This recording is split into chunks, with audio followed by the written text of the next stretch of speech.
আসসালামু আলাইকুম প্রিয় শিক্ষার্থীরা, আমি ফৌজিয়া মামুনতাজ, প্রভাষক ব্যবস্থা বিজ্ঞান বিভাগের।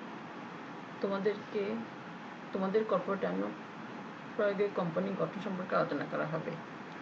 পূর্ববর্তী ক্লাসে আমরা কোম্পানি গঠনের কার্যাবলী আরম্ভের ক্ষেত্রে বাধানিষেধ সম্পর্ক পর্যন্ত আলোচনা করেছি। আজ বিদেশি কোম্পানি এবং প্রবর্তক সম্পর্কে আলোচনা করা হবে। তো আজকে আমি যা পড়াবো তা হচ্ছে বিদেশি কোম্পানি চালু করার উপায়, বিদেশি কোম্পানির শেয়ার বিক্রির উপর বাধা নিষেধ, বিদেশি কোম্পানির প্রসপেক্টাস ইস্যু,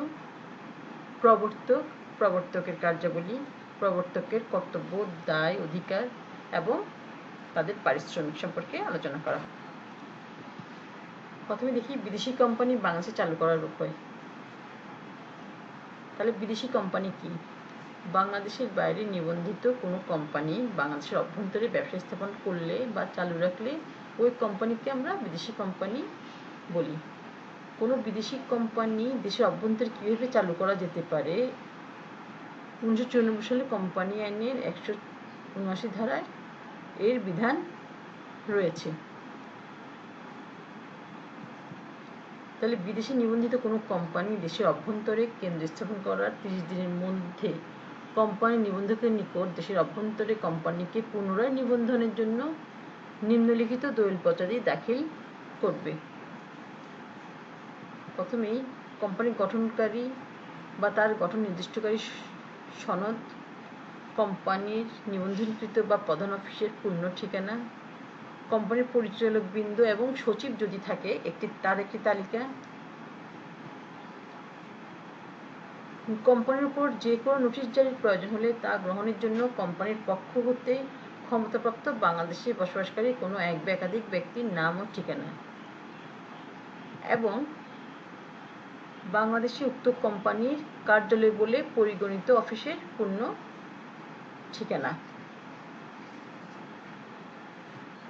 ঠিক আছে, এগুলো বিদেশি কোম্পানি বাংলা চালু করার জন্য যেসব দলিলপত্র সংগ্রহ করতে হবে তা বলা হলো। এখন আমরা যাব বিদেশি কোম্পানির শেয়ার ক্রয় বিক্রয় বা বিক্রয়ের প্রস্তাবের উপর বাধা নিষেধ।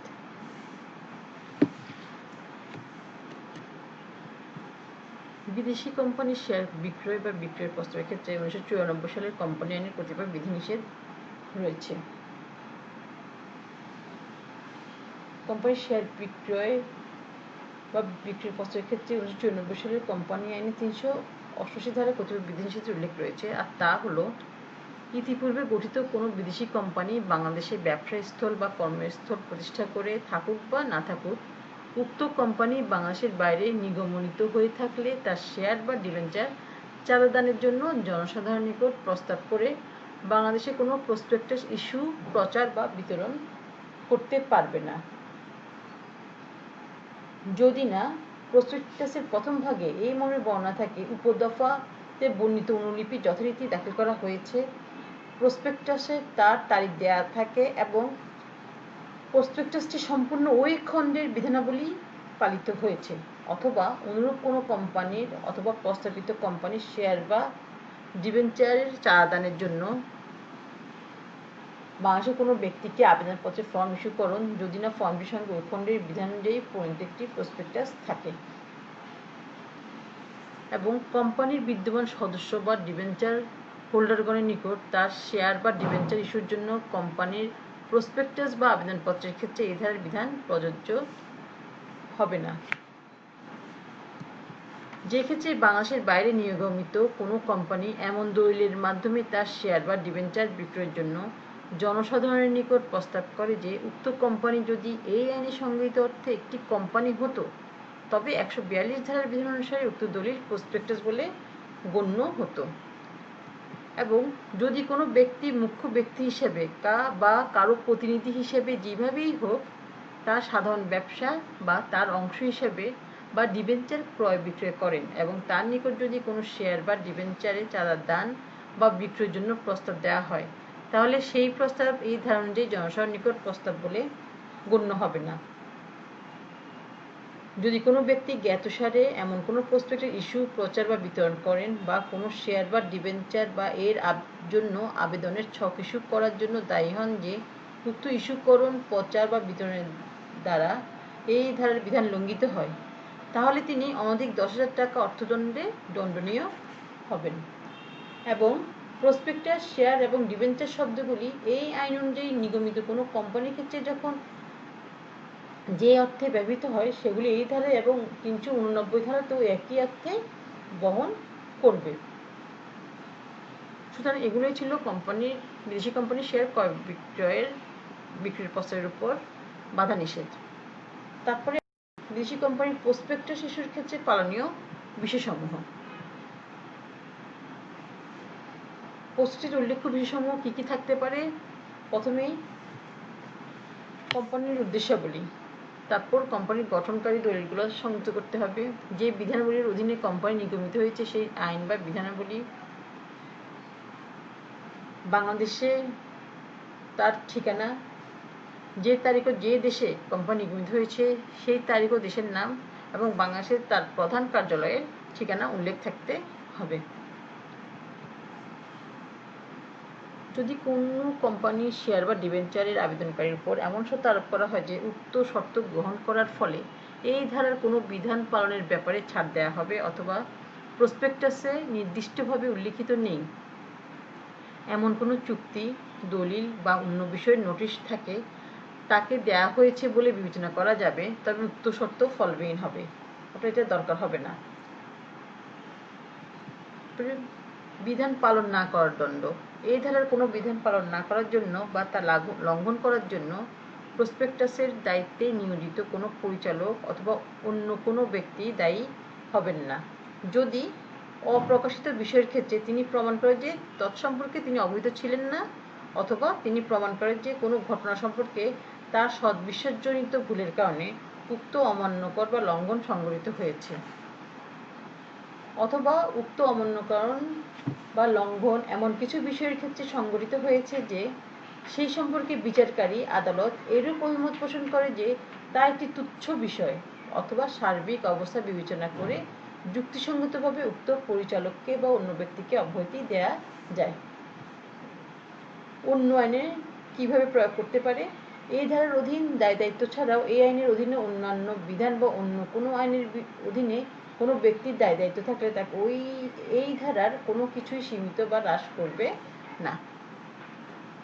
এটা ছিল বিদেশি কোম্পানির ব্যাপারে বাংলাদেশে চালু করার উপায়, প্রসপেক্টাস ইস্যুর ব্যাপারে করণীয়, শেয়ার বিক্রয়ের উপর বাধা নিষেধ, এই সম্পর্কে। এখন আমরা চলে যাব প্রবর্তকের সংজ্ঞা।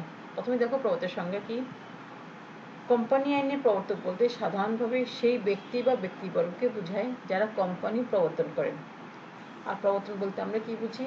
প্রবর্তন বলতে ওই সকল প্রক্রিয়া সমূহকে বোঝায় যার দ্বারা একটি কোম্পানিকে নিবন্ধন ও চালু করা হয়, অর্থাৎ কৃত্রিম ব্যক্তি হিসেবে অস্তিত্ব প্রদানের সাথে সাথে ব্যবসা প্রতিষ্ঠান হিসেবে একে আর্থিক দিক হতে সুপ্রতিষ্ঠিত করা যায়।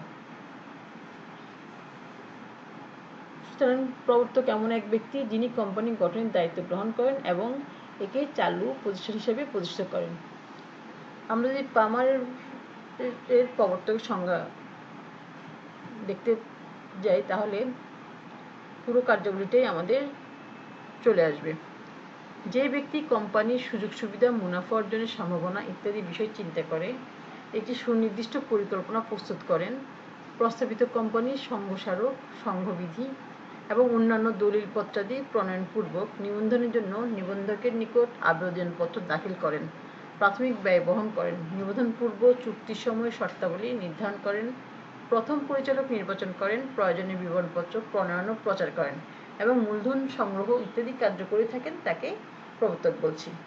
সুতরাং যে ব্যক্তি বা ব্যক্তিবর্গ কোনো কোম্পানি গঠনের পরিকল্পনা করেন এবং উক্ত পরিকল্পনা রূপায়ণের জন্য প্রয়োজনীয় সকল কার্য ব্যবস্থা গ্রহণ করেন, কোম্পানি নিবন্ধনপূর্বক এর অস্তিত্ব আনয়ন করেন এবং ব্যবসায়িক প্রতিষ্ঠান হিসেবে আর্থিকভাবে একে প্রতিষ্ঠা করেন, তাকে বা তাদেরকে প্রবর্তক বলা হয়। পামার সংজ্ঞার আলোকে কিন্তু আমরা প্রবর্তকের কি কি কাজ হতে পারে তা সহজেই অনুমেয়। তো এখন আমরা দেখব প্রবর্তক। পামার সংজ্ঞালোকে প্রবর্তক কার্যাবলীগুলো হলো কোম্পানি গঠনের পরিকল্পনা প্রণয়ন। কোম্পানি গঠনের প্রাথমিক পদক্ষেপ হিসেবে প্রবর্তকরা কোম্পানির সম্ভাবনা পর্যালোচনা, তথ্য সংগ্রহ, বিশ্লেষণ, পরিচালনা সংক্রান্ত বিষয়াবলী বিবেচনা এবং বাস্তবোপযোগী পরিকল্পনা রচনা করে কোম্পানি গঠনের শুভ সূচনা করে থাকেন। তারপর আসছে সংঘস্মারক প্রণয়ন। কোম্পানির মূল বিষয় সম্বন্ধে সিদ্ধান্ত গ্রহণ পূর্বক কোম্পানির প্রধান দলিল বা সংবিধান সংঘস্মারক প্রণয়ন করা প্রবর্তকের আরেকটি গুরুত্বপূর্ণ দায়িত্ব বা কাজ। এই দলিলে কোম্পানির নাম, অবস্থান ইত্যাদি, সদস্যদের দায়িত্ব, মূলধনের বিবরণ এবং প্রবর্তকদের সম্মিলিত চাঁদা ও সম্মতি বিষয়াবলী লিপিবদ্ধ থাকে। তারপরে আসবে সংঘবিধির ব্যাপারে। সংঘবিধি রচনা। কোম্পানির অভ্যন্তরীণ পরিচালনা সংক্রান্ত নিয়ম নীতি এই দলিলে প্রবর্তকগণ অন্তর্ভুক্ত করেন। ভবিষ্যতে কোম্পানি যাতে সুষ্ঠুভাবে পরিচালিত হতে পারে তার জন্য সকল বিষয়াবলী বিবেচনা পূর্বক এতে লিপিবদ্ধ করা হয়। কোম্পানি নিবন্ধন দেখো। সংঘস্মারক ও সংঘবিধি প্রণয়নের পর প্রবর্তকগণের কাজ হলো কোম্পানি নিবন্ধনের জন্য প্রয়োজনীয় ব্যবস্থা গ্রহণ করা।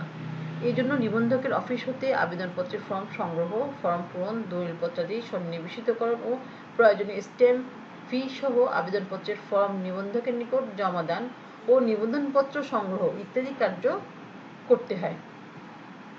প্রথম পরিচালক নির্বাচন। কোম্পানির প্রথম পরিচালক নির্বাচন, তাদের নাম ঠিকানা সম্বলিত তালিকা প্রণয়ন, প্রথম পরিচালক হিসেবে দায়িত্ব পালনে সম্মত আছেন এই মর্মে সম্মতিপত্র গ্রহণ প্রবর্তকগণের আরেকটি গুরুত্বপূর্ণ কাজ। ন্যূনতম মূলধন সংগ্রহ।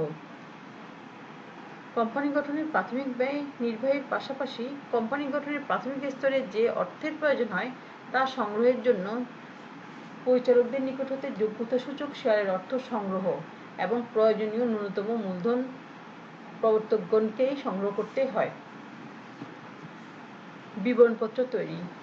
কোম্পানির প্রয়োজনীয় মূলধন সংগ্রহের উদ্দেশ্যে সকল তথ্য উল্লেখপূর্বক বিবরণপত্র তৈরি করা, অন্যথায় নিজেদের মধ্য হতে প্রয়োজনীয় মূলধন সংগ্রহ সম্ভব হলে বিবরণপত্রের বিবৃতি প্রণয়ন করা প্রবর্তকগণের কাজ। কার্যারম্ভের অনুমতিপত্র সংগ্রহ। পাবলিক লিমিটেড কোম্পানির কাজ শুরুর জন্য নিবন্ধকের নিকট হতে কোম্পানির অনুমতি সংগ্রহ করা প্রবর্তকদের অন্যতম কাজ। এজন্য প্রয়োজনীয় দলিলপত্রাদি নিবন্ধকের নিকট জমা দিতে হয় এবং মূলধনের সংস্থান। কোম্পানির কার্যধারা সুষ্ঠুভাবে পরিচালনা নিমিত্তে প্রয়োজনীয় মূলধন সংগ্রহ করা প্রবর্তকদের কাজ। এই জন্য বিবরণপত্রের মাধ্যমে জনগণকে শেয়ার ও ঋণপত্র করে উদ্বুদ্ধ করা, মূলধন সংগ্রহ করা ও শেয়ার বিলি ইত্যাদি কাজ করতে হয়। এছাড়া নিবন্ধনপূর্বক চুক্তি সম্পাদন, সদস্য সংগ্রহ, শেয়ার বিক্রয়ের জন্য অবলেখক বা দায়গ্রাহক নির্বাচন ইত্যাদি নানাবিধ কার্য প্রবর্তকগণ সম্পাদন করে থাকেন। তার মানে কোম্পানি গঠনের জন্য যে সকল কাজগুলো করা দরকার একজন প্রবর্তক সেই কাজগুলোই করেন এবং পামার সংজ্ঞার আলোকে প্রবর্তকের সেই কার্যাবলীগুলোই দেখা যায়। এখন আমরা প্রবর্তক দায় এবং অধিকার সম্পর্কে আলোচনা করা হবে।